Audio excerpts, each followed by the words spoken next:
So this canteen was given to me by my mother, and it belonged to my grandfather, who I never met. His name was James Jewel Paget, and he carried this through World War II. All right, I'm here with Abe Partridge, a songwriter and artist from Alabama whose work I have admired ever since I discovered it back in 2018. And we're going to talk about a documentary that was created by Abe's cousin, Jeremy, and a song by Abe that has the same name as the film, and that name is JJP From Elba ALA. Abe, could you tell the folks watching this who JJP from Elba, Alabama was? Yeah, that was my grandfather, my mama's daddy. Okay, and this whole thing is built around the canteen that your grandpa carried in World War II. Sir. And you know, in the film, your mama says that she grew up seeing that canteen hanging on a nail in the house. And when did she pass that down to you? And when she did pass it down to you, what'd she tell you? Well, my mom gave that to me. It was shortly after I returned from participating in Operation Iraqi Freedom and Operation Enduring Freedom. I came home in 2014, so it was shortly after that. It was, I mean, she told me that it, belonged to her dad, and I had seen this thing all my life, though. It was just part of our family. It was always at my mama's house, and which was my mother's mother. Right. And then, I'd seen it off and on all my life, but as you get older, things that you've seen your whole life, as you get older and you understand the full stories behind them, they mean a little bit more to you. Yeah, yeah. And you decided, all right, what came first? Did you decide to take it on tour to Europe with you and write the song while you were there? Or did you write the song before you went on that tour? Yeah, so what happened was, because there was a familiarity with the item, and because it was like I never met my grandfather, so I never got to meet JJP, James Jewel Paget. I never met him. He passed 2 years before I was born. So his, it was just I saw his pictures at my mama's house, and I saw that canteen. When I was a little kid, my mama gave me a little handheld one of those little handheld battery powered radios, Mm-hmm. that belonged to him, and it had like a little leather carrying case, and I used to carry that around and listen to the radio when I was a kid, because you go outside and listen to music and stuff. He was somebody that we talked about in our family, but it was never knew him, and so when I got the canteen, honestly, it was almost just like a continuation of that kind of attitude about it. It's just like, well, it's a cool thing, it's my grandfather, but I didn't think nothing of it. What made me really want to write the song was my agent from the Netherlands. His name is Gus Vandenberg. And he's been representing me in the U.S. He's been representing me when I tour over in the Netherlands for since 2018. Thank you, man. Got me a water. Good. Yeah. And anyway, he came to the United States for the first time. And this would have been in 2020, I believe it was. And I was performing up at Americana Fest. And so he came up there and we hung out. And then I brought him back to Mobile for a few days and carried him down to New Orleans. This is his first time in the United States. So I was just basically showing my friend Gus around. And, well, when he was staying at my house, I had that canteen on my shelf. And one day he was, we were both in my house, and he was looking at all the things I had around in my house. And he stopped, and he was asking me, he said, "What is this?" And I told him what it was. And then, Gus started telling me the story of his family. And he happened to grow up really close to the German border. And so his family farm and everything. He told me the story of how it impacted him, right? Like they were his grandfather was basically freed by American forces. And so he said, "Wow, man," he said, "your grand," and so I told him, I said, well, he asked me about the canteen. I said, well, I don't really know a lot about it. I mean, I never met my grandfather, but I know that he went, these are the places he went. He carved them on the canteen, and that my mom said that he served under this guy George Patton, and that he came home and he never talked about it. And a lot of the stories I remembered about my grandfather growing up was that he was given to alcoholism and stuff like this. So there wasn't all good. You know what I mean? So I was like, well, excuse me. Gus looked at me and was like, wow, man, your grandfather was a hero. And I think there's a European perspective. There's a European perspective on our grandfathers, our fathers and grandfathers and great grandfathers that served over there that I don't think a lot of Americans are aware of. And that was really, I mean, not that you don't think, I don't know. It just, there's something about when he said that, it hit me in a way, because I don't think I'd ever said that before, and I don't think I'd ever heard anybody say that my grandfather was a hero. And when he said that, I thought about it, and it kind of hit me in a weird way. I started thinking about it, and then I became really interested in my grandfather's service. And so I happened to meet another guy that's a Dutch guy over in the Netherlands. He runs the Bluegrass Festival in Rotterdam. Well, he happens to be a big aficionado of World War II history. And so he was over with Gus, and so I connected with him, and and so I sent him what little documentation I had. My aunt had. I called my aunt. She had the paperwork from my grandfather's service, and he ended up telling me all about where my grandfather was and how he got injured in the Battle of the Bulge and everything. So then that's when I started writing a song, and it was about 6 months after that I was going to Europe.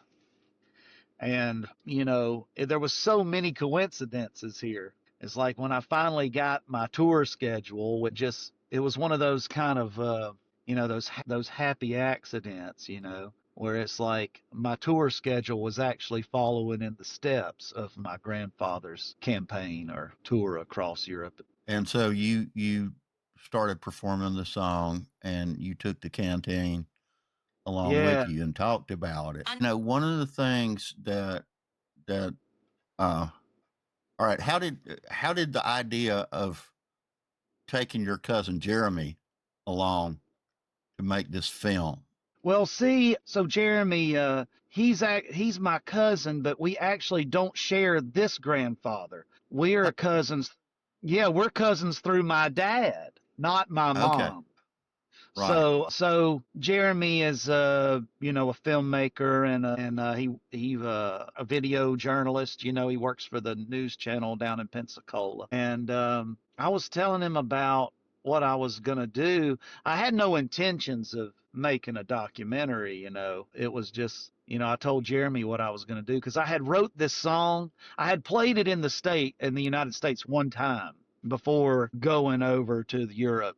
And so I told Jeremy what I want to do. He was like, man, I want to come over and film it. And he's done a lot of filming for me in the past. I mean, honestly, one day I hope I'm in a place where I could just afford to pay him to come with me everywhere, because he's he's a good filmmaker, and we grew up together, so we always have a real good time. We're almost like brothers, really. Is he about your age? He's probably about 6 years younger, something like that, somewhere around there. Okay, all right, got you. Well, first heard about all this when we had you playing on the Salvation South stage at the Word of South Festival in Tallahassee in 2024. Yes. And I didn't know nothing about it before that. Yeah. And you told the story and you played the song, and it hit me pretty hard because my daddy also fought in the Battle of the Bulge. Yeah. And I told you afterward the story of how this wedding ring that I wear Right. went through the Battle of the Bulge on my daddy's finger. Wow. And I got to prowling around knowing you and I were going to talk about this. This is the patch that was on Dad's uniform. Wow. That Do you that know what incredible. unit your grandpa was in the He was in 3rd the Army under he Patton? was infantry. Okay, my dad was in the 6th Armored Infantry. Wow. So He rode a my half grandfather, track. yeah, he was in the 5th Engineering Battalion, is what it was called, under the 4th Infantry. Wow. That hit me so hard. And, I got to admit, Abe, that the first time I watched this documentary, I cried because the scene in Bastogne where you play the song in the film, you Yeah. walk by the memorial and the names of the American units that fought in the Battle of the Bulge are inscribed there. And Yeah. I saw you walk by where it said 6th Armored Infantry. Yeah. And that blew me away. I'm gonna tell you, yeah, that Bastogne, that's you. I hope you get to go there one day. I've never been, and now I have to go. I Yeah, gotta. it was man, the heaviness of that. There were, I think it was, man, what were the numbers? It was like 2 million, I think. 2 million young men just slaughtering each other. And I mean it is a heavy, heavy place, but that monument was, I mean, there was such a serenity about being there. I think it was also one of those moments, Chuck, where, like, I'm not a pro-war person, Right. but that was one of those moments in history where I sure didn't want to live in the world if the other side would have won. That's right. And That's so, right. like, your father and my grandfather, I mean, the sacrifices they made were important. And it sounded like, from what your mom says in the documentary film, that your grandpa and my daddy were kind of alike about how they talked or didn't talk about Yeah. that experience. My dad, it wasn't until my dad lived until 2003, died when he was Wow. 83 years old. And, I mean, most of the kids of the World War II generation are a lot older than I am, and that's all because my dad and mom didn't have me until they'd been married for 21 years. Wow. They thought mama couldn't get pregnant, and I came along, in Yeah. 1961. Wow. But you know, uh, it's I guess the thing that I want to dig into a little bit here is, I know we're both people of faith now, and I know that we have both done our fair share of wrestling with exactly what the nature of that ought to be in our lives.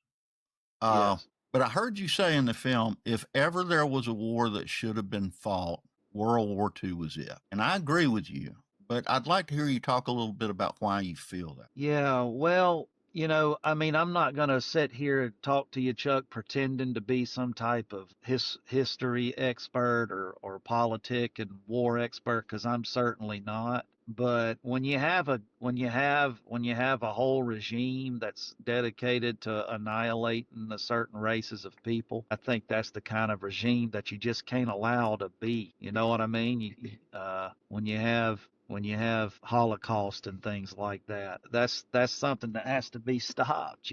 Yeah, I mean, I don't see, I mean, whenever I went over there, Chuck, I didn't realize, I mean, I didn't do the best in school, and I learned a whole lot by going to these different battlefields and things.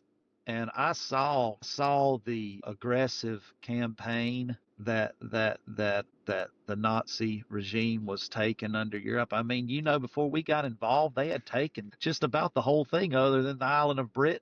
And I've also been to the Holocaust Museum in Washington, D.C.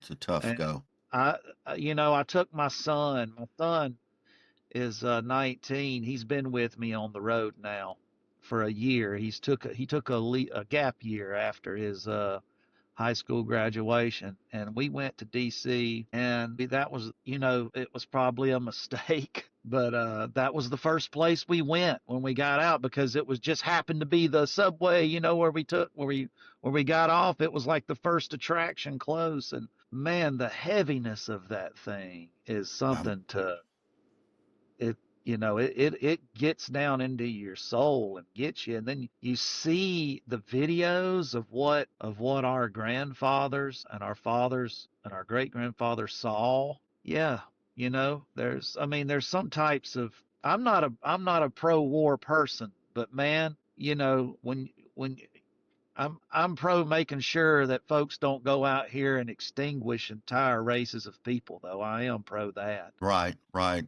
And, it's one of the things that, makes me feel a kinship with you about this story is not, it's more than just a coincidence of your grandfather and my daddy having fought in the same battle and survived it and come home, in your case to Alabama and in my case to Georgia, right? Because your granddaddy, if I did the math right, was born in 1920. Is that right? Ooh, I'll have to let you know on that. I'm not Well, he 100% died in sure. 78 when he was 58, right? Yeah, true. That's Okay, true. He so died. that's 1920.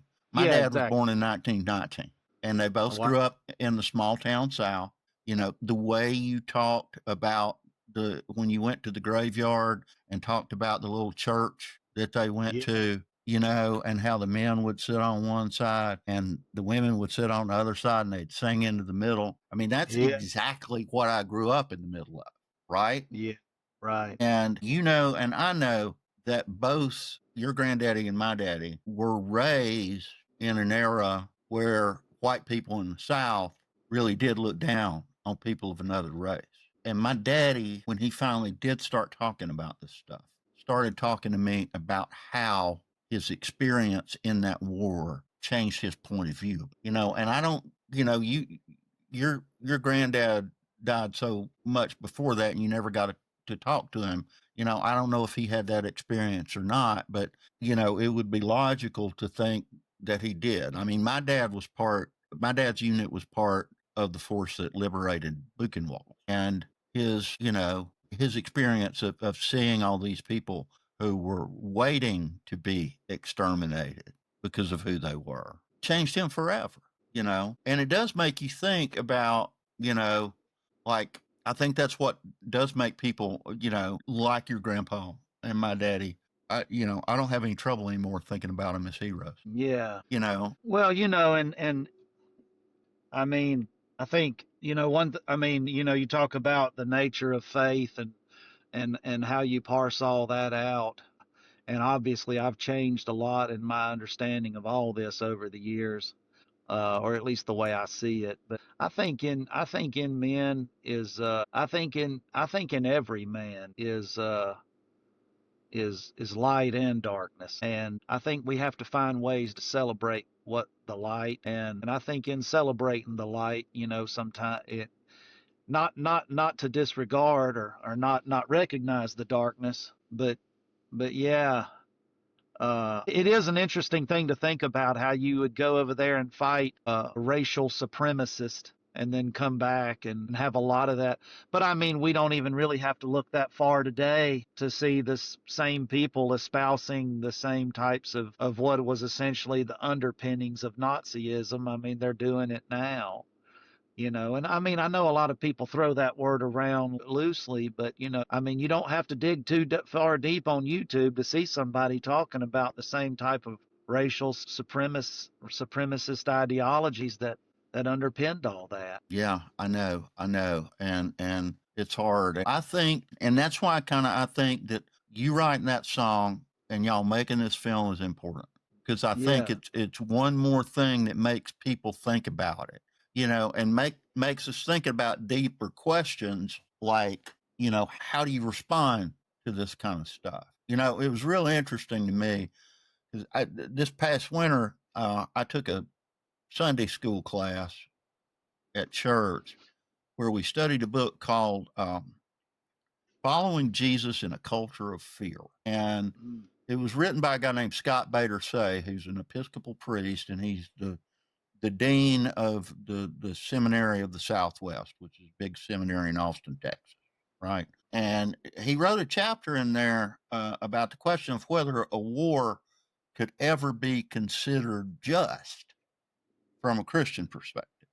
And I want to read you just a little passage from that, 2 or 3 sentences Yeah, here. I'm interested in hearing it. The Christian practice of just war is quite different from a governmental just war checklist. For Christians, just war is a form of discipleship, way of following God in the face of a violent threat.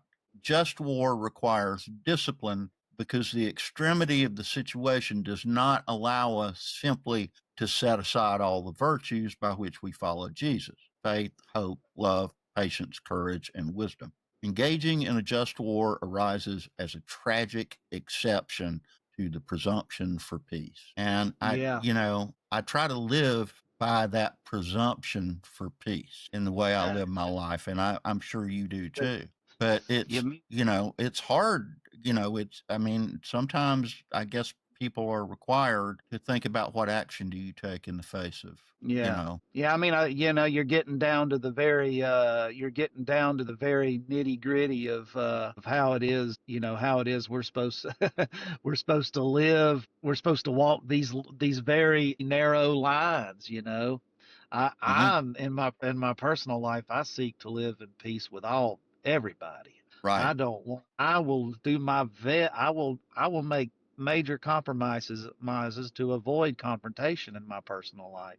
However, there's lines that if you cross, particularly, I got children, you know, right. it's my duty. It's my duty Yeah. to protect them. And I think that just extends all the way on up, and not that I would want to be brutal about it. And I would pray and hope that I'm not brutal about it. But if measures need to be taken to defend my family, why, I would do so. And then by extension, when you got when you when you got people that are just insane trying to enact ethnic cleansing, and Right. I mean, to me, it's like, man, so at some point you got to decide that enough is enough. But man, I think a lot of this, the current, like, identitarian, like the identitarian premises thing that's happening in our country right now, I think a lot of it's because we forgot. We forgot Right. what that does, and Mhm. where it leads. That's a path that once you start going down it can get really, really dark. And see, our grandfather knew that, your father knew that, and they taught us that.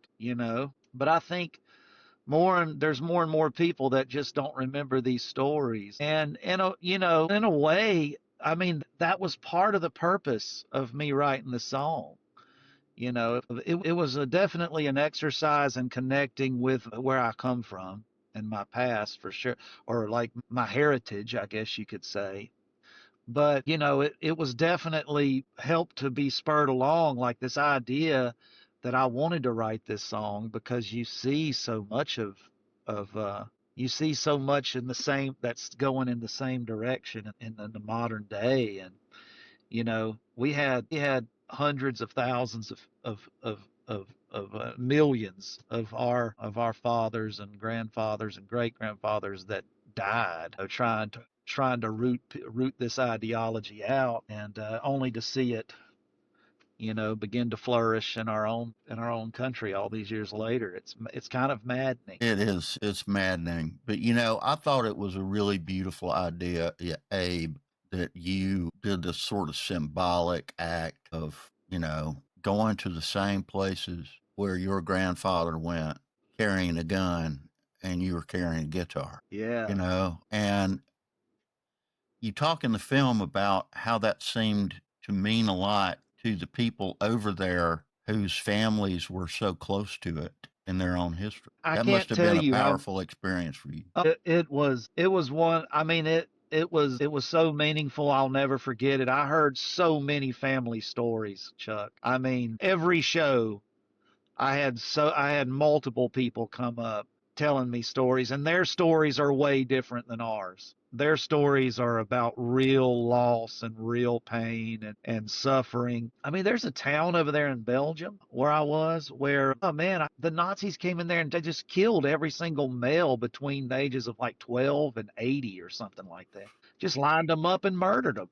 And like, you don't even hear about them kind of stories so much because it was just like a little town in Belgium, but like the people were telling me they were like nobody here has grandfathers. They're all there, and so like that's when you bring that canteen into that town, those people, it's almost like a holy relic or something, like the the the folks looked at it like, it was part of what made their lives livable like they do today. Yeah, I mean, and so many people just, I mean, and in England they had those air raids and all that and bombing campaigns, and I heard stories about how their grandparents were hiding in basements and everything. Yeah, the story of World War II told from a European perspective is way different than the story that I grew up hearing.